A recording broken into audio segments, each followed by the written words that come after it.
अस्सलाम वालेकुम नाज़रीन, प्रोग्राम ऑल आउट के साथ मैं हूं आपकी होस्ट शुमाइला नवाज़। नाज़रीन, आप यकीनन मुझे यहां पर देखकर हैरान हो रहे होंगे क्योंकि senior anchor person Naseem Rajput साहब आज निजी मसरूफियात की बिना पर मौजूद नहीं हैं और उनकी गैर मौजूदगी में प्रोग्राम की जो जिम्मेदारियां हैं वो मेरे ऊपर हैं और मेरी कोशिश ये होगी कि मैं अपनी इन जिम्मेदारियों को एहसन तरीके से निभाऊँ। तो हम प्रोग्राम का आगाज़ करते हैं और पाकिस्तान 2024 का T20 वर्ल्ड कप जीतेगा ये कहना था साबिक इंग्लिश कप्तान जिन्होंने ये पेशगोई कर दी, जबकि नसीम शाह ने कोयटा से अपनी राहें जुदा कर ली हैं और पीएसएल की किस टीम के साथ खेलेंगे इस पर भी बात करेंगे। और अहम खबर ये भी है कि शान मसूद ने के पास अपनी सलाहियतें दिखाने का बड़ा अच्छा मौका है, ये कहना था साबिक कप्तान बाबर आजम का, जो कि नंबर 1 बैट्समैन है। और हारिस रऊफ अपने ऊपर होने वाली गैर मुनसिफाना तनकीद से बड़े परेशान हैं। क्यों परेशान हैं, उस तनकीद का उन्होंने मज़बत असर क्यों नहीं लिया, इस पर भी बात करेंगे। जबकि एक और अहम खबर है कि इमाद वसीम ने इंटरनेशनल क्रिकेट से रिटायरमेंट का ऐलान कर दिया है। शायकीन क्रिकेट के लिए ये कुछ शायद तकलीफ दे खबर हो।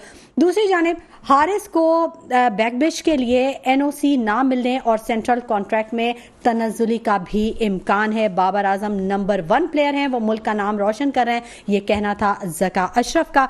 इन तमाम मौज़ूआत पर बात करेंगे। पहले मैं अपने गेस्ट का तारुफ करवा दूं। मेरे साथ स्टूडियोज़ में मौजूद हैं शुएब हबीब साहब, साबिक फर्स्ट क्लास क्रिकेटर हैं, जबकि उनके साथ बैठे हैं आतिफ मकबूल साहब, साबिक फर्स्ट क्लास क्रिकेटर हैं। ये दोनों हजरात आप प्रोग्राम में हमेशा इनके तज्ज़ियों से इस्तिफ़ादा करते हैं, किसी तारुफ के मोहताज नहीं है। बहुत शुक्रिया आप दोनों का कि आप दोनों ने हमारे प्रोग्राम के लिए वक्त निकाला और हमेशा ही निकालते हैं और तज्ज़िये देते हैं। शुएब हबीब साहब, पहले मैं आपसे बात करना चाहूँगी, ये जो इंग्लिश कप्तान ने पेश गोई की है कि पाकिस्तान 2024 का T20 वर्ल्ड कप जीतेगा, ये किस बिना पर की है? कारकर्दगी पाकिस्तान की अच्छी रही है क्या? बिस्मिल्लाहिर्रहमानिर्रहीम। ये जो कप्तान है, इनका कोई नाम? जी, साबिक इंग्लिश कप्तान ने पेश गोई की है। तो उनका कोई नाम तो कोई नाम उनका नाम तो इनका मेरे पास अभी नहीं है। ठीक है, ये उनकी सोच है। देखें, अभी तो वैसे पाकिस्तान T20 क्रिकेट तो बहुत अच्छी खेला है लास्ट 1-2 सीज़न। एशिया कप अच्छा, दोनों वर्ल्ड कप अच्छे खेला, फिर मतलब तकरीबन फाइनल में आया, सेमीफाइनल में आया। तो अब जहाँ तक अब जो टीम बनेगी, क्या टीम अनाउंस होगी, क्योंकि अभी पाकिस्तान की मैनेजमेंट भी टोटल सारी चेंज हुई है, सिलेक्शन कमेटी चेंज हुई है, कोचेस चेंज हुए हैं। तो अब वो क्या टीम सिलेक्ट करते हैं तो वो तो उस वक्त पता चलेगा। थोड़ा सा भी ये न्यूजीलैंड के अगेंस्ट जो हमारी T20 सीरीज़ है, उसमें कौन से प्लेयर अनाउंस करते हैं, फिर क्या परफॉर्मेंस होती है, तो वर्ल्ड कप का तो उस वक्त आइडिया होगा। अदरवाइज ये जो मतलब थैंक यू, इंग्लैंड के कप्तान को हमारी टीम पसंद आई। अब नाम उनका रखा नहीं तो मैं उनको नाम से कह देता। अच्छा, ओके। नहीं, वो न्यूजीलैंड है आई थिंक।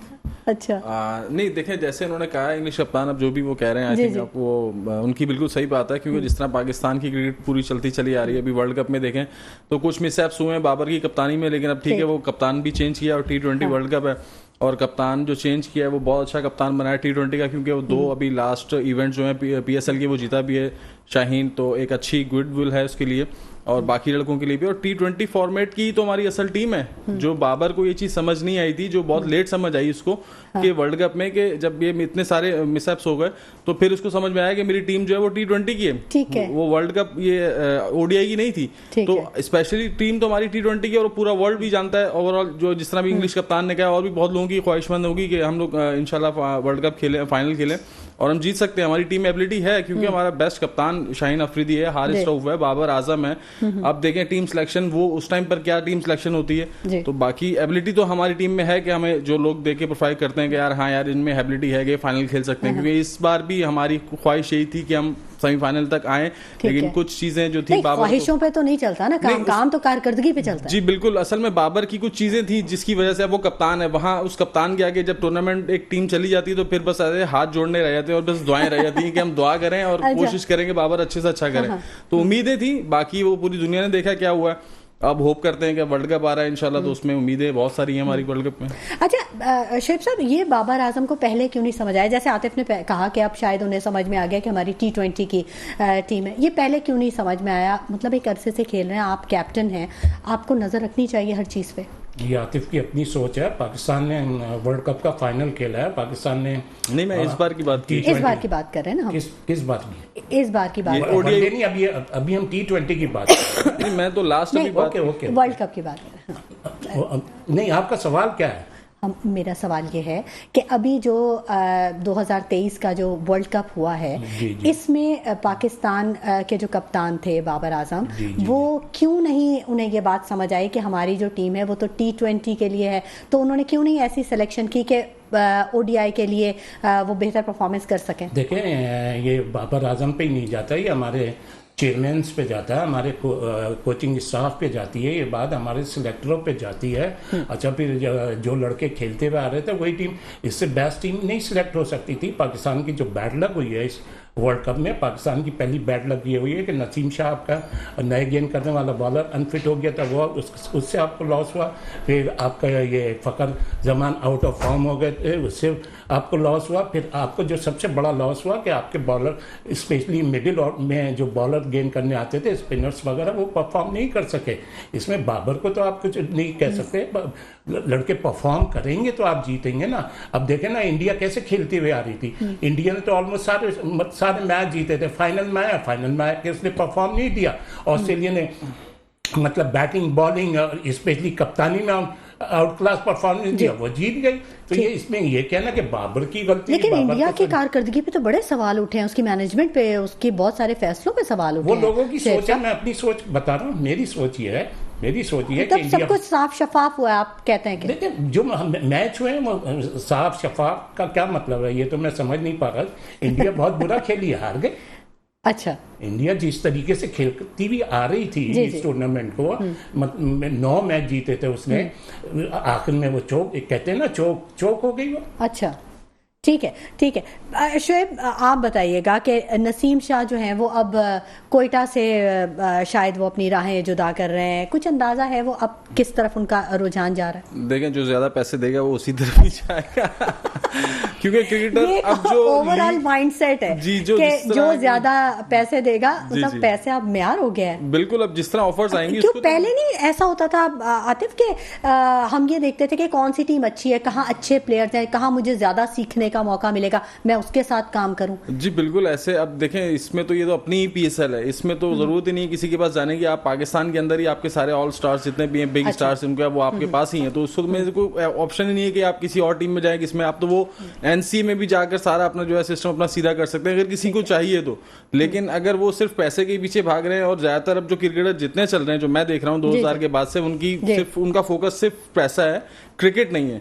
क्योंकि ये सब सोशल मीडिया वाले प्लेयर हैं जो मैं देखता हुआ हूँ। क्योंकि जो इन्होंने डोमेस्टिक जिस प्लेयर ने नहीं खेली, मैं समझता हूँ वो अभी एलिजिबल नहीं था, जब आपने उसको इतनी जल्दी आपने उसको पाकिस्तान से खिला दिया। ये इवन T20 की परफॉर्मेंस है या PSL के एक मैच से आपने पाकिस्तान खिला दिया, ये कोई क्राइटेरिया नहीं है प्लेयर का। इस तरह तो प्लेयर कभी भी आपको नहीं वो बन सकेगा कि यार आप जो समझते हैं कि आप में रिप्लेसमेंट्स होनी चाहिए या आपके प्लेयर बनने चाहिए, तो वो चीज़ें नहीं है। थोड़ा टाइम लगता है। आप किसी प्लेयर को अगर सेलेक्ट करते हैं पाकिस्तान टीम में, पाकिस्तान एक प्लेयर का ख्वाब होता है कि मुझे पाकिस्तान से खेलना है, ठीक, तो वो उस चीज़ के लिए अगर आप बोर्ड ने इन चीज़ों पे अगर फोकस किया होता है डोमेस्टिक क्रिकेट पे, तो अब डोमेस्टिक तो वैसे ही हमारी बहुत मुश्किल में आई हुई है जब से इमरान खान साहब वो डिसीजन ले गए हैं, डिपार्टमेंट बंद हो गई है, क्रिकेट बंद हो गई है। ठीक, रह है कि एसोसिएशन क्रिकेट जो हो रही है उसमें भी आप देखें कि जो लड़का परफॉर्म कर रहा है वो कंटिन्यू 3 साल तक परफॉर्म करना चाहिए, देन फिर आप उसको किसी स्टेज पे लेकर आए। आप एक ही साल वो लड़का परफॉर्म करता है, लॉबी बनती है, लाइकिंग होती है, बस लाइकिंग और डिसलाइकिंग लॉबी पे बस जो है वो लड़का खेलता है, जो मैं अब देखता आ रहा हूँ। वो अब क्रिकेट वो वाली क्रिकेट नहीं है जो अब आप देखें वर्ल्ड कप के अंदर हारिस रऊफ को वसीम भाई ने, वसीम अकरम एक लेजेंड प्लेयर है, उन्होंने मशवरा उनको दिया कि यार आप जो है डोमेस्टिक खेलें। इट मीन्स कि यार वो तो ऑलरेडी इंटरनेशनल खेल रहा है तो उसको क्या जरूरत है डोमेस्टिक की, लेकिन कुछ चीजें होती हैं जो आपको डोमेस्टिक सर्किट पूरा करता है प्लेयर बनने में। तो वो जब तक वो उस प्लेयर उस सर्किट से नहीं गुजरेगा ना, वो प्लेयर की मैच्योरिटी नहीं बनती है। बिल्कुल, ये बात आपने बहुत अच्छी की। शोएब साहब, आप इत्तेफाक करते हैं आतिफ की बात से? मैं सवाल करें आप मुझे इत्तेफाक की उसकी बात से, तो वो भी एक क्रिकेटर है, उसकी भी अपनी राय है। अच्छा, तो आप बताएं कि डोमेस्टिक क्रिकेट को आगे बढ़ना चाहिए, बैकअप प्लान होना चाहिए ताकि आगे उसमें से जो टैलेंट हंट होता है वो किया जा सके। देखिए, ये जिस स्टेज पे हम बात कर रहे हैं इसमें टैलेंट हंट वगैरह नहीं होना। डोमेस्टिक क्रिकेट तो हमारी अभी जैसे आतिफ ने बोला खत्म हो गई थी जिस दिन इमरान खान ने डिपार्टमेंट क्रिकेट खत्म कर दी थी। और अब हमारी डोमेस्टिक क्रिकेट का वो भी म्यार नहीं है अभी। ये जैसे डिपार्टमेंट की क्रिकेट होती थी उसका तो पता ही नहीं कौन से डिपार्टमेंट पार्टिसिपेट करेंगे कौन से नहीं करेंगे। तो एक तो ये चीज़ है, तो दूसरी चीज़ ये कि हमारे यहाँ हमारी जितनी अभी क्रिकेट हुई है या ये जो लेजेंड है ना, मैं ये समझता हूँ अगर जब से डिपार्टमेंट की क्रिकेट ख़त्म हुई है और ये जो मीडिया पे हमारे जैसे लोग बैठते हैं या लेजेंड, इनकी वजह से क्रिकेट बहुत नीचे चली गई है। इसमें लाइकिंग और डिसलाइकिंग होती है। जिसको मैं पसंद करता हूँ तो मैं उसको बहुत बैक करता हूँ, जिसको दूसरे कहना बहुत आसान है। और ये जो रात की मीडिया के सामने या कैमरे के सामने क्रिकेट होती है, क्रिकेट ये नहीं है, क्रिकेट होती है ग्राउंड में। अच्छा, अभी जैसे ये हमारी जो प्रेजेंट सिलेक्शन कमेटी आई है, वहाब रियाज साहब या आपके हफीज़, ये मतलब इनका तो कोई एक्सपीरियंस ही नहीं है। इनका क्रिकेट एक्सपीरियंस ज़रूर है, ये तो इसमें बिल्कुल रॉ है। जैसे एक बच्चे को पहली क्लास में नहीं इंटर करा जाता, तो ये तो वो लोग हैं, इन्हें क्या पता अभी कि कैसे क्रिकेट खेलनी है, क्या है, कौन है। अभी ये जैसे वहाब रियाज ने टीम अनाउंस करी है, अभी टीम अनाउंस में अभी एक इशू बना है किसका, हारिस रऊफ का। तो आप ये देखें यार, हारिस रऊफ का ये जबरदस्ती का इशू बनाया गया। अभी पूरे वर्ल्ड कप में सारे चैनल उठा के देख लें, सारे एक्सपर्ट उठा के देख लें, सब क्या कहते थे, सब ये कहते थे कि यार हारिस रऊफ जो है ये T20 का बॉलर है, इसको T20, इसको कहाँ वनडे में ले लिया, कहाँ टेस्ट में। अब उसने एक चीज को खुद मना करा है, तो मेरी समझ में नहीं आ रहा कि क्यों उसको जबरदस्ती कहा जा रहा है कि आप टीम में आए। अगर इन केस अगर कोई चालाक या शातिर होता, वो तो टीम में वहां जाके कह देता जी मेरा शोल्डर चला गया, मेरा इंजरी हो गई। अच्छा, जब ये होता तो इशू क्या उठता, इशू ये उठता कि जी डॉक्टर्स को नहीं पता, ट्रेनर्स को नहीं पता। तो अगर एक लड़का नहीं खेलना चाह रहा तो आप जबरदस्ती ना करें। फिर दुनिया को पता है कि यार वो उसके लिए अभी वनडे मुश्किल हो गया, फिर वनडे में तो वो हाईएस्ट रन दिए हैं उसने एज ए बॉलर।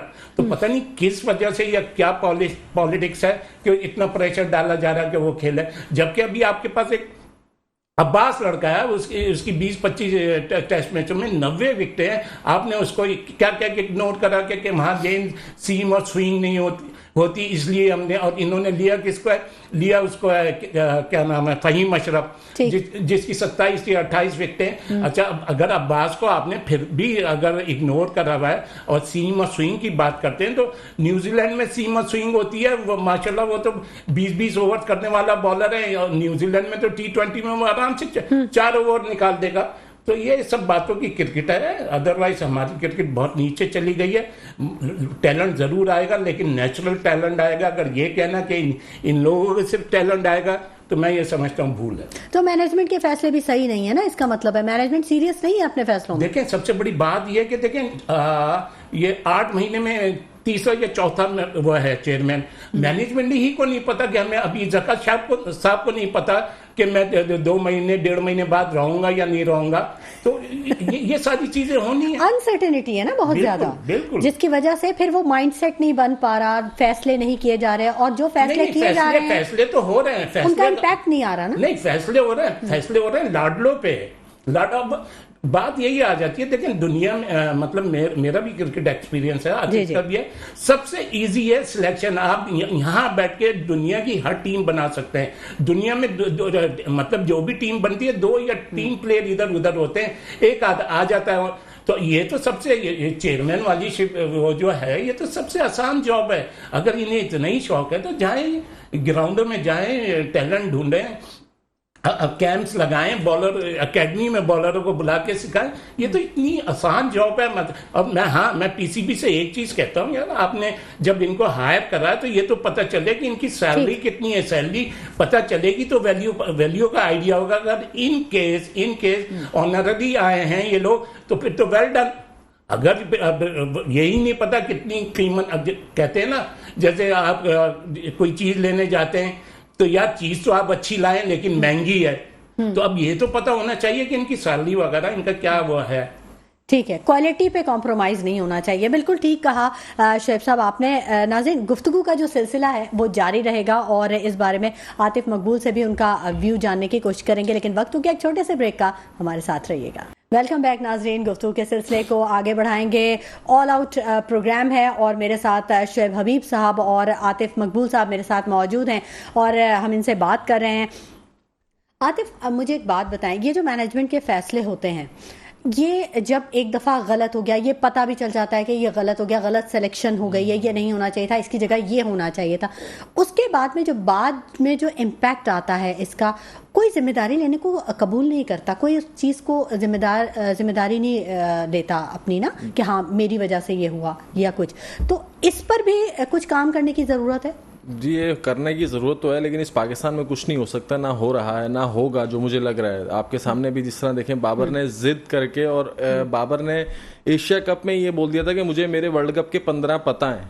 तो बड़ी बात है जब उसने ये बात बोली कि मुझे एशिया कप के एक इंटरव्यू में उसने बोला था कि मुझे अपने वर्ल्ड कप के 15 पता हैं। तो आप अगर वर्ल्ड कप के 15 पता है, आपका बोर्ड ने साथ भी दिया, फिर बहुत सी चीज़ें हैं जो हमारे नाज़रीन को नज़र आती रही, कि जो हमने बहुत से प्रोग्रामों में डिस्कस किया। तो जब आपके साथ इतनी बोर्ड की सपोर्ट थी, तो यार कहीं तो आप सेमीफाइनल में स्टैंड करते हैं, कहीं तो आप ये बोलते हैं, फिर आप ड्यूरिंग मैचेस में, आप कहीं जो मैच हारे हैं वर्ल्ड कप के, उसमें आप प्रेस कॉन्फ्रेंस में नहीं आ रहे, फिर आप अगर आ भी रहे हैं तो आप बोल रहे हैं मेरी टीम मुझे ऑन द फील्ड जो है सपोर्ट नहीं कर रही, जब मुझे लग नहीं रहा कि प्लेयरों का इंटेंट नहीं है कि ग्राउंड में। तो जब इतनी चीजें आपको फेवर होने के बावजूद नहीं मिली, तो फिर आप खुद सोचें कि यार आप कहाँ खड़े हैं। हम लोग बिल्कुल जो एक्सपेक्टेशन थी हमारी कि सेमीफाइनल तक आएंगे, लेकिन वो भी नहीं आ सके अनफॉर्चुनेटली। जिस तरह प्लेयरों की परफॉर्मेंस भी रही है, आप देखें थ्रू आउट, स्पिनर्स हमारे फेल रहे हैं, फास्ट बॉलर्स हमारे फेल रहे हैं, बैटिंग में बहुत सिर्फ 2-3 प्लेयरों की परफॉर्मेंसेस रही हैं जिनकी वजह से हमने थोड़ा मैच को खेला है। लेकिन अब देखें यहाँ पर सिचुएशन ऐसी है कि अगर कोई मैनेजमेंट स्टैंड ले रही है या मैनेजमेंट कुछ कर रही है ना, तो उसमें भी अभी जिस तरह कैजू वाले जो मसले में अभी आपको पता है, जो एक वो कंपनी का इशू बना, उसमें इतनी बड़ी मीटिंग बिठाने का सोचा गया, उसके लिए प्रॉपर सारा सिस्टम बनाया गया, लेकिन कहाँ है आज वो, कहाँ है? कोई पूछगछ नहीं है, ना ही कोई इस पाकिस्तान में कुछ अच्छा हो सकता है। अब जो सिलेक्शन कमेटी बना दी है, मैं तो ये हैरान हूं कि यार इतने बड़े बड़े हमारे स्टार्स, इतने बड़े बड़े पाकिस्तान का नाम तो यही लोग बना रहे हैं ना, पाकिस्तान मतलब पाकिस्तान में कुछ अच्छा क्यों नहीं हो सकता? अगर अच्छे लोग, सिंसियर लोग आए जो कि मुल्क के लिए सोचें, मुल्क के लिए काम करना चाहें, तो बिल्कुल अच्छा हो सकता है। बिल्कुल आपकी बात बजाय, लेकिन आप भी तो अभी बुलेटिन करके आ रही है, तो एकदम आपको स्पोर्ट्स पे बिठाया तो आप थोड़ा सा हुआ ना। लेकिन क्या है कि यही चीज कि जो एक्सपीरियंस प्लेयर्स हैं, जो हमारे इतने अभी वर्ल्ड कप में इतने चैनल्स पे लोग बैठ रहे थे, सारे स्टार्स प्लेयर बैठ रहे थे, बिल्कुल, तो ये आए बीच में, हमने भी लाओ किया भाई मुझे दो, मैं करता हूँ। जैसे राशिद लतीफ ने बात बोली कि भाई मुझे और यूनुस को आप दें, फिर हम दे। और हकीकत है, ये बात मैंने एक प्रोग्राम में बोली है, यानी मेरिट पे लोग नहीं आ रहे, इस पाकिस्तान में नहीं आ सकते मेरिट पे। अभी देखें, अब जो टीम भी सिलेक्ट हुई है उस 18 में आप लड़के उठा के देख लें, आप डोमेस्टिक, आप अभी इंग्लैंड ने टीम भेजी है दौरे पे, वेस्ट इंडीज के 9 लड़के अपने बिठा दिए। इंडिया की टीम खेल रही है ऑस्ट्रेलिया से T20, उसमें उन्होंने इतनी चेंजिंग कर दी, आप देखें वो फिर भी फाइनल तक खेली। लेकिन जब आप कोई लड़का परफॉर्म नहीं करेगा, आप उसको रिप्लेस करें। जब रिप्लेस नहीं करेंगे, उसकी आप उस टेंशन नहीं बढ़ाएंगे, उसको पता है मैंने तो खेलना है, तो मुझे तो मेरे साथ लॉबी है, मैं तो खेल रहा हूँ, मुझे कोई बाहर नहीं कर सकता, बाहर नहीं कर सकता। ये एक तरह की गवर्नमेंट जॉब है कि मैं करता रहूंगा, बस मुझे कोई निकाल नहीं सकता। अच्छा शुएब साहब, इमाद वसीम ने इंटरनेशनल क्रिकेट से रिटायरमेंट का ऐलान कर दिया, इस फैसले को आप कैसे देखते हैं? ये मुनासिब वक्त है उनके रिटायरमेंट के लिए? देखिए, मैं इस पे अभी बाद में आता हूँ। अभी जैसे आतिफ ने जो बात बोली है, देखिए सबसे बड़ी बात है हमारी बेसिक ही गलत है। हमारी बेसिक क्या, हमारे चेयरमैन ही सिफारशी है, हमारा चेयरमैन सिफारशी है। हमारा जो अभी ये आया है चेयरमैन सिलेक्शन कमेटी, ये लाडला है। हमारा जो अभी पाकिस्तान कैप्टन बना है, ये लाडला है। अगर आपने बाबर को हटाना था तो आपको सरफराज को कैप्टन बनाना था। अगर आपने T20 मतलब जब बाबर ने इतनी अच्छी परफॉर्मेंस नहीं दी, तो आपको वो टेस्ट क्रिकेट का सरफराज को बनाना चाहिए था, और T20 का आपको अमाद वसीम को कप्तान बना। हमारे यहाँ ये सिस्टम है, हमारा लाडलापन है। अभी जैसे हफीज को लेकर आए, हफीज ने यही मैनेजिंग कमेटी से रिजाइन कर दिया था, तो ये सारा लाडलापना है। मैंने आपको क्या बोला, वैल्यू उसी वक्त पता चलेगी जब पता चले कि ये क्या सैलरी ले रहे हैं, किस पैकेज पे आए। और जहाँ तक अमाद की बात है, मैं समझता हूँ ये भी एक पॉलिटिकली है। क्या है कि मेरे ख्याल में आजकल दुनिया में क्रिकेट बहुत हो रही है, T10 T20, वो प्राइवेट लीग खेलना चाह रहा होगा, ये मेरी राय है। लेकिन इस पर मैं ज़्यादा नहीं कह सकता उसके रिटायरमेंट। ठीक है, लेकिन शायकीन क्रिकेट के लिए तो एक धक्का होगा ना, जो पसंद करते हैं, उनकी क्रिकेट को देखना चाहते हैं, उनके लिए तो ये वो होगा कि अब इमाद नहीं खेलेंगे। जी बिल्कुल, जिस तरह इमाद वसीम एक करंटली प्लेयर है आपके सामने, जिस तरह उसके बाद मैं समझता हूँ ज्यादती हो रही है, क्योंकि जिस तरह एशिया कप में उसको नहीं खिलाया, फिर उसके बाद वर्ल्ड कप में नहीं खिलाया, दुनिया की वो सारी लीगें खेल रहा है, सिर्फ पाकिस्तान में ही नहीं खेल रहा। आप देख रही हैं आप कि आप हर लीग में जाके वो परफॉर्म भी कर रहा है। सबसे मेन चीज उसकी अभी लास्ट PSL आप उठा के देखें, जो लास्ट अभी 2022 की PSL गुजरी है, उसमें बेस्ट ऑलराउंडर रहा है वो।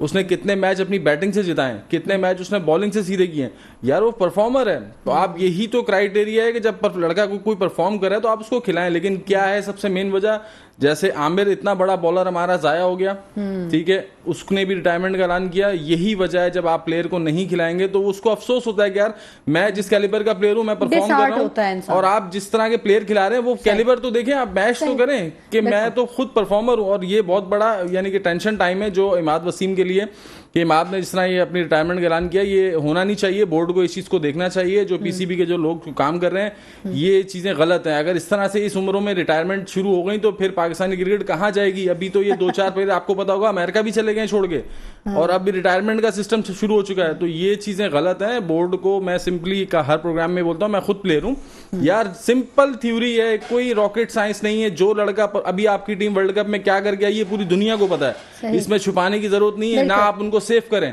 बहुत से प्लेयर सेव कर रहे हैं। नहीं, अभी ज़का अशरफ का बयान, यही बात हो रही थी ना शेख साहब। देखिए ना, ज़का अशरफ ने कह दिया कि बाबर आजम नंबर 1 प्लेयर है, वो मुल्क का नाम रोशन कर रहे हैं। अभी जो उनकी कारकर्दगी सामने आई है, ये मुल्क का नाम रोशन किया उन्होंने। नहीं, क्यों नहीं, उसके 450 हैं। ये ज़का अशरफ साहब एक सियासी आदमी है, उनका ये सियासी स्टेटमेंट है। अगर वो मुल्क का नाम रोशन कर रहे हैं, वो अच्छे हैं, तो आपने क्यों हटाया उनको इस तरीके से? तो ये सियासी लोग हैं। मैं क्या, हमारी फाउंडेशन ही गलत है। अब सबसे पहले तो हमारे चेयरमैन चेंज होना चाहिए, ये सबसे बड़े सिफारशी हैं। लेकिन जब से ये आए हैं तो इतनी पॉलिटिक्स नजर आ रही है यार। इतने बड़े बड़े लोग हैं, इतने बड़े बड़े नाम हैं, फिर मैं वो होगा, अच्छा नहीं लगता। ये जो अभी ये मैनेजमेंट लेकर आए हैं, पहले पता तो चले ये है क्या। ये तो रॉ है बिल्कुल, इनका कोई एक्सपीरियंस ही नहीं है। फिर हाँ, इनकी हफीज है, हफीज पाकिस्तान कैप्टन था, as a cricketer, as a player उसने बहुत परफॉर्म करा, वहाब रियाज ने आउट करा। लेकिन ये जिस चीज में आप इनको लेकर आए, इनको सुहेल तनवीर को, इनको क्या एक्सपीरियंस है? ये तो जीरो से स्टार्ट है। मैं कह रहा हूँ ना, ये एक नर्सरी का जो बच्चा, ये तो वो है। तो इसमें क्या बोले, हमारी तो बेसिक और फाउंडेशन, हमारे चेयरमैन ही गलत है। ये अभी जो टूर, जैसे ऑस्ट्रेलिया का टूर है, इस पे अभी, और उसके अलावा भी वनडे T20 कप भी चल रहा है, प्लस फर्स्ट क्लास खत्म हुई है। तो अभी आपके सामने टैलेंट जो आ गया है, वो देखें, किसी भी सिलेक्शन कमेटी के लिए प्लेयर को सिलेक्ट करना कोई मसला नहीं है। आप डोमेस्टिक का उठाएं, क्या किस लड़के ने कितना परफॉर्म किया लास्ट ईयर, उसकी क्या परफॉर्मेंस थी, उससे लास्ट ईयर क्या परफॉर्मेंस थी, किसी भी प्लेयर को खिलाना है। आपने रिप्लेस करना है तो रिप्लेसमेंट के लिए आपके पास PSL एक ब्रांड मौजूद है, वहां से इतने लड़के आपको मिल रहे हैं, तो आपको जरूरत ही नहीं है। लेकिन बस बात वही है कि बोल्ड स्टेप्स लेने पड़ेंगे, बोल्ड स्टेप्स लेने पड़ेंगे। लेकिन बोर्ड के कुछ लोग, ये जो अकरबा परवरी है, इससे थोड़ा बाहर आना पड़ेगा, इस क्राइटेरिया से बाहर आना पड़ेगा, मेरिट को सामने रखना पड़ेगा, पाकिस्तानी क्रिकेट को अच्छा करना है, तभी हम ये सब कर सकते हैं। अच्छा, एक अभी देखें, पाकिस्तान जो विमेंस टीम है, इसका स्क्वाड T20 और वनडे सीरीज के लिए न्यूजीलैंड रवाना हुआ है। तो इसमें आप उनकी कारकर्दगी को कैसे देखते हैं? अब विमेन टीम है, शायद थोड़ा सा तवज्जो भी उस पर कम ही रहती है, लेकिन इसके बावजूद बहरहाल एक कौमी टीम तो है। जी बिल्कुल, जिस तरह लास्ट, अगर मैंने 2-3 उनकी सीरीजें देखी हैं, जैसे भी लास्ट बांग्लादेश गई हुई थी, उससे पहले भी वो एशिया कप में खेल रहे थे, लेकिन वुमेन्स की टीम की परफॉर्मेंस बहुत जीरो जा रही है। जो बात है, क्योंकि उस पर कोचिंग और सिलेक्शन कमेटी का कोई मुझे समझ नहीं आ रहा है वो किस तरह से काम कर रहे हैं कि यार बांग्लादेश से 70 रन पे आउट हो रही है, बांग्लादेश से 90 रन पे आउट हो रही है। T20 में ये हाल हो गया। एशिया कप में सेमीफाइनल में श्रीलंका के अगेंस्ट वुमेन जो है वो मेरे ख्याल से 69 पे ऑल आउट हो गई यार। ये लेकिन ये तो विमेन टीम है, लेकिन आप देखें वर्ल्ड कप में भी 55 रन पे भी तो आउट हो जाती है। इससे पहले इनकी परफॉर्मेंसेस बहुत अच्छी थी, आप उठा के देखें। अभी साउथ अफ्रीका को होम सीरीज इन्होंने, तो फिर अचानक क्या हो गया? तो यही तो समझ नहीं आ रहा कि जो पॉइंट क्या आया कि इतनी बैड लड़कियों को ट्रेन करना क्रिकेट में ना, बिलीव मी, सबसे आसान है। अच्छा। आपको मैं हकीकत बता रहा हूँ कि लड़कियों को ट्रेन आसान क्यों? वो इस सेंस में देखे कि एक जो वीक होता है ना, जो हमारी नजर में जो वीक प्लेयर होता है, तो हम उसको कहते हैं यार किसी अच्छी जगह जाके नेट करो। ठीक है, कि आप किसी अच्छी जगह जहाँ अच्छे बॉलर्स मिले, अच्छी क्रिकेट मिलेगी ना, तो आप इंप्रूव होंगे। आप जितने भी प्लेयर्स उठा के देख लें, ऑस्ट्रेलिया, इंग्लैंड, न्यूजीलैंड, हर तरफ की जितनी ये वुमेन्स की टीम है ना, उनमें से 1-2 प्लेयर्स वो लाजमी अपने साथ रखते हैं कैंप के अंदर, ट्रेनिंग के अंदर, जो उनके मेन प्लेयर्स हैं, ताकि उनको ये ग्रूम करते हैं। उनको ये समझते हैं कि यार ये अगर ग्रूम होते हैं तो हमारे बैकअप प्लान जरूर रखते हैं। बैकअप प्लान लाजमी है हर टीम का। तो किसी भी टीम को अच्छा करने के लिए उनके साथ कुछ चीजें करनी पड़ती हैं। लेकिन जो कोचेज और जो सिलेक्शन कमेटी है वुमेन की, वो मेरी समझ में नहीं आ रहा है किस तरह की कोचिंग हो रही है, किस तरह की सिलेक्शन हो रही है कि 70-70 रन पे टीमें आउट हो रही हैं। वो भी आप देखें हो किससे रही हैं, एक होता है ना बांग्लादेश और श्रीलंका, यार आपको इनको तो वन साइडेड मारती रही है इससे पहले। अब जो कुछ टाइम आया है कि बड़ा बैड टाइम चल रहा है हम पर, ये 2-3 महीनों से जो लास्ट सीरीज इनकी आई थी उसमें भी मैंने देखा था, और अभी जो हुई है वो भी। तो ये अच्छे काम करने के लिए थोड़ा सा सिलेक्शन को जरा सोचना पड़ेगा, थिंक टैंक को हमारे सोचना पड़ेगा कि इनको, वुमेन्स को तो बहुत सीधा आसान है, आप एक वुमेन्स का नेट लग रहा है, आप वहां पर सिर्फ अपने जो है अंडर 19 के बच्चे भेज दें आप, यानी कि जब आप अंडर 19 के बच्चों से ही आप प्रैक्टिस करवा लेंगे ना, तो यानी कि जो वो प्रैक्टिस कर रही हैं उस प्रैक्टिस में और हमारी प्रैक्टिस में बहुत फर्क है, तो उनको इनकी क्रिकेट में इंप्रूवमेंट ही आएगी। सही, ठीक है। अच्छा, ये तो हो गया कि विमेंस टीम की जो कारकर्दगी है, वही बात फिर वहीं पे घूम फिर के आ जाती है कि क्योंकि हम अपनी मैनेजमेंट और मेरिट को साथ नहीं लेके चल रहे होते, तो ये सारी जो प्रॉब्लम आती है, और इसी की वजह से फिर हम आगे जो नतायज हैं वो हमारे पास बुरे आ जाते हैं। वर्ल्ड कप ट्रॉफी पर पांव क्यों रखा, मिचेल मार्श के खिलाफ भारत में मुकदमा दर्ज कर लिया गया है। शेख साहब, बहरहाल गलत तो उन्होंने किया, वर्ल्ड कप ट्रॉफी पे पांव रख के। इस पे हम क्या कमेंट्स कहते हैं, गलत चीज गलत है, नहीं रखना चाहिए था, यही कह सकते हैं। एक गलत चीज और भी हुई थी, जब उन्होंने मिचेल मार्श को, मोदी साहब ने ट्रॉफी पकड़ाई तो वो एकदम से पीछे हटके वो गायब हो गए थे, और मिचेल जो थे वो अकेले वहां पे स्टेज पे खड़े वो देख रहे हैं कि अब क्या करूं मैं। ऑब्वियसली वो सीन ऐसा था, बड़ा अजीब सा एनवायरनमेंट, क्योंकि इंडिया वो मिचेल मार्श नहीं, उनके कैप्टन थे। जी कैप्टन, सॉरी कैप्टन। तो अब इस पे क्या दुनिया ने देख लिया, जो गलत होता है वो गलत ही होता है, क्या बोले, हम क्या कह सकते हैं इस पे। ठीक, क्या आप क्या कह रहे हैं आतिफ? मैं ये कहूँगा, देखें जिस तरह इंडिया ने जो स्टेप्स ले लिए अपने आप को जिताने के लिए, वो बनते नहीं थे। अपने आप को एज अ मेजबान उन्होंने बहुत गंदा कर लिया वर्ल्ड कप में आईसीसी ने, कि जो उन्होंने यानी कि बॉल को लेके, अंपायरिंग को लेके, इवन के पिच भी चेंज कर दी, जो हिस्ट्री में कभी ऐसा नहीं हुआ कि आपने एक दिन पहले पिच ही चेंज कर दी। तो फिर आपका जो क्यूरेटर था आईसीसी का, वो तो फिर सेमीफाइनल में छोड़ के चला गया, फाइनल की तो पिच इन्होंने बनाई। तो तभी उसने मिचेल मार्श ने जो आगे उसका पैट कमिंस ने जो कप्तान है उनके, उन्होंने वीडियो बनाई पिच की कि कल हमारे साथ ये सीन ना हो जाए, और उस वीडियो की वजह से मैंने फिर एक दिन ट्रस्ट नहीं किया ना उन्होंने। ऑब्वियसली जिस तरह से काम हो रहे थे, बॉल भी चेंज में कुछ चेंजिंग लग रही है, पिच में भी हो रहा है, अंपायरिंग भी पैनल साथ दे रहा है, हर चीज में तो वो कर रहे थे। अब जिस तरह गुस्से में मोदी साहब ने वो दी है ट्रॉफी, और वो आप वीडियो देखें, देखने के बाद बस पकड़ा के चले गए ये लो, बिल्कुल, तो ये बड़ी वायरल हुई है वो वीडियो। फिर दूसरा देखें, लास्ट जब T20 चैंपियन भी ये बने थे ऑस्ट्रेलियन, तो इन्होंने शूज के अंदर वो अपनी ड्रिंक डालकर पी थी। हाँ। तो ये लोग ये काम करते हैं, इनके लिए जो है ये क्रिकेट को, अब मैं क्या बोलूं कि इन लोगों की क्रिकेट बहुत ऊपर है। अच्छा, इनकी जो ऑडियंस थी, जो वहां पे शायकीन क्रिकेट बैठे हुए थे स्टेडियम में, उन्होंने भी बड़ा गलत बिहेव किया प्लेयर्स के साथ, उनकी फैमिलीज के साथ ना। बिल्कुल। ये भी वीडियोस काफी वायरल हुई हैं। ऑब्वियसली, क्योंकि वहां मैंने कहा ना, इंडिया जितना इस कप को जीतने के चक्कर में था ना, कि हम बस किसी तरीके से वर्ल्ड कप, वही बात है कि वो आपने वो पिक्चर देखी होगी जिसपे हरभजन ने एक ट्रॉफी पकड़ी हुई है, फिर उसके बाद ऐसे इशारा कर रहा है। तो मैंने उस पर वो कमेंट्स किया था कि हरभजन ने पहले ट्रॉफी पकड़ी हुई, मैं नहीं दूंगा। हाँ। जब वो ले गए, जब जीत गया तो उसने कहा अच्छा ले गए ना, कोई बात नहीं, बाद में बताऊंगा। तो ये अच्छा, इनका एक वो बड़ा मौका वाला भी वो सॉन्ग बड़ा मशहूर हुआ था, वो तो सारी दुनिया जानती है कि अजीब इनका बिहेवियर। नो डाउट क्रिकेट इनकी अच्छी हो रही है, लेकिन अच्छी क्रिकेट के साथ वो कहते हैं ना, हमारे पाकिस्तान में क्या है बेटा, अगर क्रिकेट अच्छी खेलनी है तो डाउन टू अर्थ रहना है। हाँ। तो आप ऊपर जाएंगे, स्पोर्ट्समैन स्पिरिट भी होनी चाहिए। जी बिल्कुल, वो चीज इनमें थोड़ी सी इखलाकियात नहीं है। तो इखलाकियात लाने के लिए क्या करना चाहिए इनको, क्या सबक देना चाहिए इन्हें? तो कोई सही नहीं कर सकता। क्या मैं तो इन चीज पे कोई कमेंट्स नहीं दे सकता। अच्छा, लेकिन अब सोशल मीडिया इतना फास्ट हो चुका है, देखिए छोटी छोटी चीज़ों की क्लिप्स बन जाती हैं। अब हुटिंग कर रहे हैं, फैमिलीज को धमकियां दे रहे हैं, थ्रेट कर रहे हैं बाकायदा वहाँ के लोग। तो ये तो एक गलत बिहेवियर है। मैंने एक चीज़ बोली है ना, बड़े अब ये PCB इंडियन क्रिकेट बोर्ड के जो चेयरमैन हैं, उनको चाहिए, जब एक मुल्क का प्राइम मिनिस्टर ऐसे कर रहा है तो फिर लोगों को तो शय मिलेगी ना। अब उनके चेयरमैन को आप कैसे वो कर सकते हैं? देखे ना, पाकिस्तानी जो जाना चाहते थे सहाफ़ियों को, उनको उन्होंने वीज़े नहीं दिए, ठीक है। उनके अपने जो सहाफ़ी थे उन्होंने इस चीज़ को हाईलाइट किया कि आपने इतना गलत किया कि बाहर से ना सहाफ़ी आए, ना शायकीन क्रिकेट आए, कोई मतलब तो ऐसा नहीं था। मुल्क का राइट है कि आप अपने सहाफ़ियों को, अपने जितने भी हैं आपके जो जाना चाहते हैं नाज़रीन, उनको देखना है वर्ल्ड कप, अगर वो जा सकते हैं। लेकिन वो सिर्फ स्पेशली आप देखें पाकिस्तान के साथ ही ये चीज़ें हुई हैं। वीजे लेट मिले, फिर वहाँ काफी इश्यूज खड़े हुए पाकिस्तान को भी लेकर, तो कहीं बदमजगी हुई कि क्राउड बिल्कुल बदतमीजी कर रहा है हमारे प्लेयरों से, और जो जो आपको पता है उनके जो नारे हैं वो लग रहे थे ग्राउंड में। तो ये चीजें काफी नजर आई हैं वर्ल्ड कप में। अब मेजबानी आईसीसी ने दी थी इनको इंडिया को, तो अब इंडिया ने जितना अपने आप को बदनाम कराना था वो सोशल मीडिया ने सब कुछ हो गया, नजर आ गया है। तो अब ये आईसीसी को सोचना चाहिए कि यार आने वाले टाइम में अब जैसे चैंपियंस ट्रॉफी होनी है 2025 में, तो वो क्या उसके मामलात होंगे।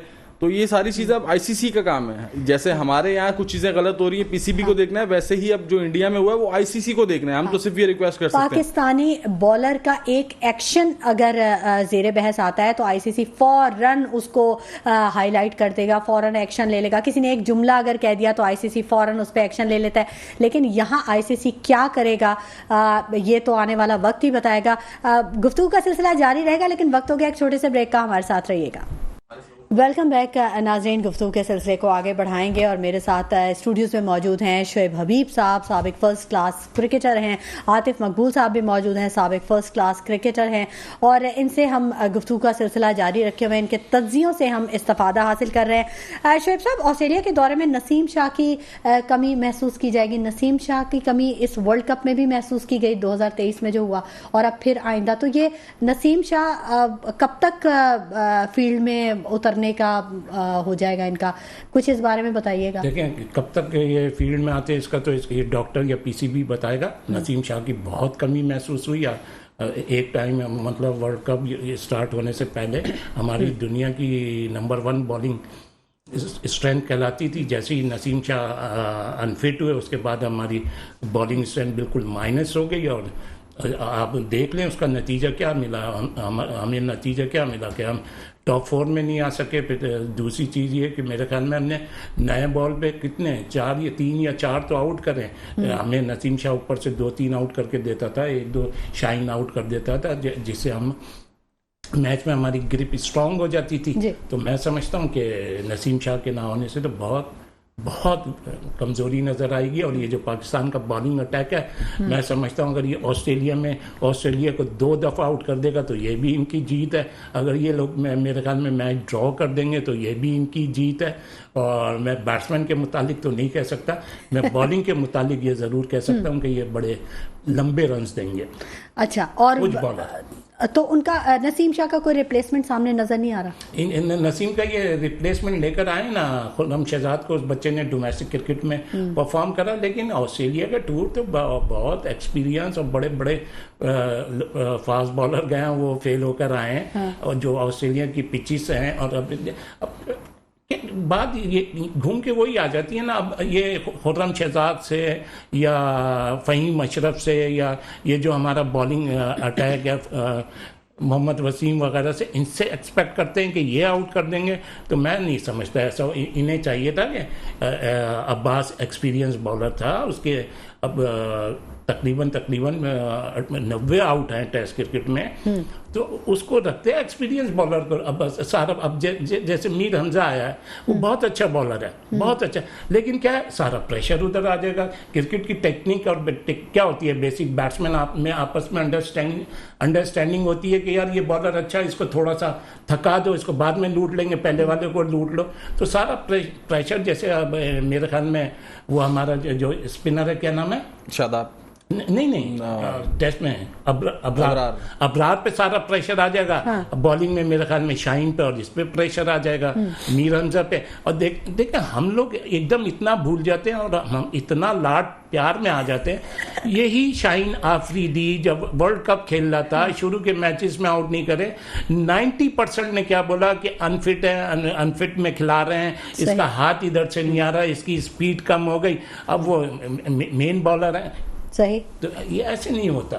ठीक है, लेकिन इनकी तवज्जो भी तो बढ़ जाती है ना शोएब साहब। देखें ना, ज़रा सा बड़ा नाम होता है ये एड्स वगैरह में, क्योंकि आवाम इस चीज़ को भी देखती है। वो कहते हैं आपका जो काम है क्रिकेट खेलने का, आप उसकी परफॉर्मेंस को छोड़ के अपने आप को अच्छा करने के बजाय आप एड्स की तरफ, आपका मॉडलिंग की तरफ चला जाता है रुख, और फिर उसमें फिर आपकी तवज्जो बढ़ती है और आपकी परफॉर्मेंस पे असर आता है। गलत सोच है, ये गलत सोच है भाई। उनकी यही टाइम होता है, यही इनका गोल्डन पीरियड है, जो कमा सकते हैं कमा लें। ये तो पीसीबी की मैनेजमेंट को, पीसीबी को देखना चाहिए ना कि किस टाइम उनको रिलीज करना है। ये कहना कि वो एड में चले जाते हैं, एड चलते फिरते आदमी को क्यों नहीं मिल जाता? एड भी तो उसी को मिलता है ना जो स्टार होता है। तो मैं नहीं समझता कि बात तो बड़ी अच्छी है, बात बड़ी समझ की है। और उन लोगों के लिए जो अक्सर ये सवाल करते हैं, बड़ी तनकीद करते हैं इस पे कि जी इनकी तवज्जो जो है वो क्रिकेट से हट जाती है। बहुत अच्छी बात कही शोएब साहब आपने। अच्छा आतिफ साहब ये बताइएगा कि जो हारिस को बिग बैश लीग के लिए एनओसी नहीं मिली और सेंट्रल कॉन्ट्रैक्ट में इनका तनाजुली का इम्कान है, बड़ी तनकीद की जा रही है हारिस रऊफ पर और खासे परेशान है हारिस रऊफ, इस बारे में क्या कहेंगे आप? देखें, जिस तरह से हारिस का एक बड़ा नाम है, एक बिग नेम है, ऑल ओवर वर्ल्ड परफॉर्म कर रहा है, हर लीग में जाके परफॉर्म कर रहा है। ये T20 का ठीक है बॉलर है, लेकिन अब देखें एक्सपोज हो गया ना वनडे में, वर्ल्ड कप में। तो एक प्लेयर को खुद एक होता है यार कि जैसे मैंने अब T20 में एक्सपोज हो गया हूँ, तो मुझे अब ये सारी क्रिकेट खेलनी है, मुझे वनडे भी खेलना है, टेस्ट अभी यंग है, खेल सकता है, तो इतनी एबिलिटी है, 140 प्लस का बॉलर है वो, तो उसके पास तो चांस है कि यार। और वैसे भी क्या है कि आप देखें पुराने वक्त में बहुत सी बातें ऐसी हैं जो पुराने प्लेयर्स कहते हैं कि यार मुझे उसने नहीं खेलने दिया, मुझे उसने नहीं। अभी तो अगर एक नसीम शाह अनफिट है तो बाकियों के लिए खुला प्लेटफॉर्म है, भाई आओ और परफॉर्म करो। तो हारिस यहाँ पर जो है वो गलत है, जो बात है सीधी, क्योंकि आपको अगर पाकिस्तान के लिए सर्व करना है, पाकिस्तान के लिए खेलना है, अपना नाम बनाना है, तो आपको ये टेस्ट सीरीज या डोमेस्टिक में आपको मौका आपको मिले तो आपको खेलना चाहिए। आप टीम के साथ रहो, आप कोचिंग स्टाफ के साथ काम करो, भले मैच ना खेलो। यही जगह होती है जहां से आपने वापस अपने आप को दुनिया देखती है, हाँ यार अब आप पाकिस्तान की क्रिकेट छोड़कर आप खेलने जा रहे हैं बिग बैश। तो बिग बैश में जो है वो एक T20 क्रिकेट फॉर्मेट है, वो उसी चीज में जा रहे हैं कि वहां पैसा है, आपको पता T20 फॉर्मेट है, मतलब वो जो आपने पहले बात कही थी स्टार्ट के प्रोग्राम के, यानी कि आप पैसे का और क्रिकेट T20 फॉर्मेट अपने मतलब का खेलने जा रहे हो। तो जो मेन पाकिस्तान, आप खेल कहां से रहे हैं, किसके लिए खेल रहे हैं? पाकिस्तान के लिए। तो पाकिस्तान फर्स्ट रिप्रेजेंटेड होना चाहिए। और बिल्कुल सही कहा है हफीज ने कि यार हमने तो उससे एक्सपेक्टेशन की 11-12 ओवर सिर्फ दिन के, अगर 12 ओवर भी वो नहीं कर सकता 4 डे क्रिकेट में, टेस्ट में, तो फिर आप खुद सोचें, तो वो फिर सही सोच रहा है, सही एनओसी नहीं दे रहा उसको, ये चीज सही कह रहा है वो। यहाँ पर हारिस रऊफ जो है वो गलत है, उनको पाकिस्तान के लिए पहले सोचना चाहिए। अगर उनमें जो कमी है वो अपनी अकेडमीज, इतने बड़े बड़े नाम पाकिस्तान में मौजूद है, उनके साथ मिलकर अपनी भी जो कमी है वो पूरी करें, किसी को मौका ही ना दें। शोएब साहब आप कुछ कहना चाह रहे थे? देखिए मैं इससे पहले भी कह चुका था, अभी जैसे आतिफ ने बोला, एक बंदा, मतलब मुझे पता है ना मेरे में कितनी कैपेसिटी है। अच्छा अब आप सारे अभी वर्ल्ड कप के जितने भी ये प्रोग्राम है, जितने भी ग्रेड्स थे, जितने भी बैठे हुए थे, सबों ने क्या बोला? सबों ने यही बोला कि यार हारिस T20 का प्लेयर है, हारिस इवन के वनडे का भी प्लेयर है। अब एक लड़के को पता है कि अब आप उसको क्यों जबरदस्ती कह रहे हैं कि आप मतलब ये टेस्ट क्रिकेट खेलें, 4 दिन की क्रिकेट खेलें? मेरी समझ में नहीं आई ये बात, ये तो एक पॉलिटिक्स है। अच्छा फिर दूसरी चीज क्या, अगर एक बंदा नहीं खेल रहा, आप उसका दरवाजा बंद कर दें, जो वो खेलना चाह रहा है वो दें, आप उसका जो सेंट्रल कॉन्ट्रैक्ट है उसको वो कर दें। अब फिर जब आपको उसको जरूरत पड़े तब आप खिलाएं। अगर आप मिसाल के तौर पे आप ये समझते हैं कि ये जाति कर रहा है, ये कर रहा है, आप T20 में नहीं लें उसको T20 में ये कहना। लेकिन मैं ये कहता हूं कि हारिस रऊफ बिल्कुल फेयर है, वो उसने शो कर दिया है कि मैं 4 ओवर का बॉलर हूं, वो 4 T20 खेलना चाहता है। अच्छा अब बात आ जाती है, सबसे पहले किसने रेड बॉल से खेलने से इनकार कर रहा था? सबसे पहले इसने वहाब रियाज ने रिटायरमेंट ली थी, मोहम्मद आमिर ने रिटायरमेंट ली थी। तो ये जबरदस्ती का है, बिल्कुल मैं उसको अप्रिशिएट करता हूँ। देखिए एक तो उस बंदे ने सच बोला है, अगर वो वहां जाके कह देता जी मेरा शोल्डर खराब हो गया, मेरा एंकल ट्विस्ट कर गया, तो क्या बात होती? बात ये होती कि यार ये ट्रेनर क्या कर रहे थे, डॉक्टर क्या कर रहे थे। तो ये जबरदस्ती का इशू बनाया जा रहा है। नहीं, एक बंदा नहीं खेलना चाहता, आप क्यों? अब मिसाल के तौर पे किसी को आप जबरदस्ती कैसे कर लेंगे जब मेरा दिल ही नहीं चाह रहा, जब मैं अपने आप को उसके काबिल नहीं समझ रहा। फिर इतनी बड़ी, एक तरीके से इतना बड़ा बॉलर, जैसे अभी आतिफ ने बोला कि उसकी 140-45 की स्पीड भी है। ये तो देखे, ये जो प्रेजेंट वर्ल्ड कप हुआ है, 10 ओवर का कप हुआ, उसमें हाईएस्ट रन किसने करे? जैसे कोहली ने बैटिंग में हाईएस्ट रन करे, तो फास्ट बॉलर में उसने सबसे ज्यादा रन दिए हैं। तो मैं उसके डिसीजन को सही समझता हूँ। अच्छा, आप तो उसको सही समझ रहे हैं, और बात भी खैर कुछ हद तक तो ठीक है कि एक शख्स अगर नहीं कुछ करना चाह रहा है तो उसको ज़बरदस्ती आप इम्पोज नहीं कर सकते ना उस पर उन चीज़ों को। क्यों? देखें जिस तरह अब हर प्लेयर की, जैसे इन्होंने बॉस ने, हमारे चीफ ने, इन्होंने कितने प्लेयर्स बना दिए हैं अपनी अपनी टाइम पर, कितने किंग मेकर है ना ये तो। ऑब्वियसली हम भी इनके अंदर उसमें अंडर गुजरे हैं, सिलेक्शन कमेटी में भी, कोचिंग में भी। तो यानी कि देखें प्लेयर को देखने के बाद इंसान सोचता है यार कि यार अब हमारा अब जो टेस्ट स्क्वाड जो जा रहा है उसमें आप देखें कि सिर्फ एक बॉलर है आपके पास 140 का, शाहीन, उसके अलावा दूसरा बॉलर नहीं है आपके पास 140 का। तो आज से 17 साल पीछे आपकी क्रिकेट जा रही है, जिसमें एक टाइम पर आपका बॉलिंग जो स्टार्ट था वो 130, 32, 25 वाले बॉलर आपके स्टार्ट थे, जो ओपनिंग स्टैंड था बॉलिंग। तो अब आप जो है आप देखें, ख्वाहिश होती है प्लेयर की है कि मैं इसको 140 का बॉलर, जो 140 का बॉलर होता है वो 4 डे में ज्यादा इफेक्टिव होता है। ठीक है, ये भी बात ठीक है, लेकिन बहरहाल ये बात ठीक है कि ज़बरदस्ती कोई काम नहीं करवाया जा सकता। जो एक अपनी विश से इंसान खेलता है, जो अपनी ख्वाहिश से खेलता है, अपनी इनर फीलिंग से खेलता है या कोई भी काम करता है, उसका रिजल्ट ही अलग आता है। बाद में बहानेबाजी करे उससे बेहतर है कि उसने पहले ही बता दिया। ये उसका पॉजिटिव साइड है। बहुत शुक्रिया शोएब हबीब साहब आपकी तशरीफ आवरी के लिए। आतिफ मकबूल साहब आपका बहुत शुक्रिया कि आप यहाँ पर आए। और नाज़रीन, ये बहुत बड़ी हकीकत है कि हमारे मुल्क में इदारों में ये चीज़ सोचनी चाहिए कि मेरिट को सामने रख कर डिसीजंस लिए जाएं ताकि नताइज अच्छे आ सकें और मुल्क का नाम रोशन हो सके। किसी भी शोबे की बात करें, सिर्फ क्रिकेट या कहीं की नहीं, हर शोबे में मेरिट को पहले रखना चाहिए, प्रायोरिटी होनी चाहिए। इसी के साथ शुमाइला नवाज को इजाज़त दीजिए। अपना बहुत ख्याल रखिएगा। अल्लाह ने के बाद।